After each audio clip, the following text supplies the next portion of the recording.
નમસ્કાર, police file સાથે હું છું સીમા। વાત કરીએ પંચમહાલ જિલ્લાથી સમાચાર મળી રહ્યા છે। આજે કન્યા કેળવણી અને શાળા પ્રવેશ મહોત્સવ ગુરુદીપ પ્રાથમિક શાળા મુકામે યોજાયો છે, ત્યારે અહીંયાથી ઉત્સાહપૂર્વક નવીન બાળકે અહીંયા પ્રવેશ મેળવ્યો છે।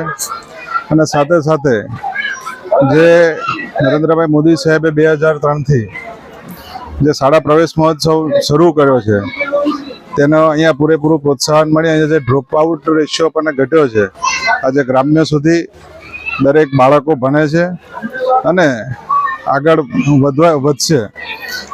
અને નાનામાં નાના ક્ષેત્ર, જ્યાં નાનું ગામ કહેવાય ગુંદી, ત્યાં પણ ગ્રામ્ય સુધી એમાં જાગૃતતા આવી છે। અને શિક્ષકોની સારી મહેનત અને સરકારશ્રીના જે અભિગમ છે કે કોઈ બાળક દીકરો દીકરી અભણ ના રહે, તેનો શાળા પ્રવેશ મહોત્સવ અને કન્યા કેળવણીનો આપણા યશસ્વી પ્રધાનમંત્રી નરેન્દ્રભાઈ મોદી સાહેબનું જે સપના છે 2047નું વિકસિત ભારત, આજે અહીંયા પૂર્ણ થતું સપનું નજર આવે છે।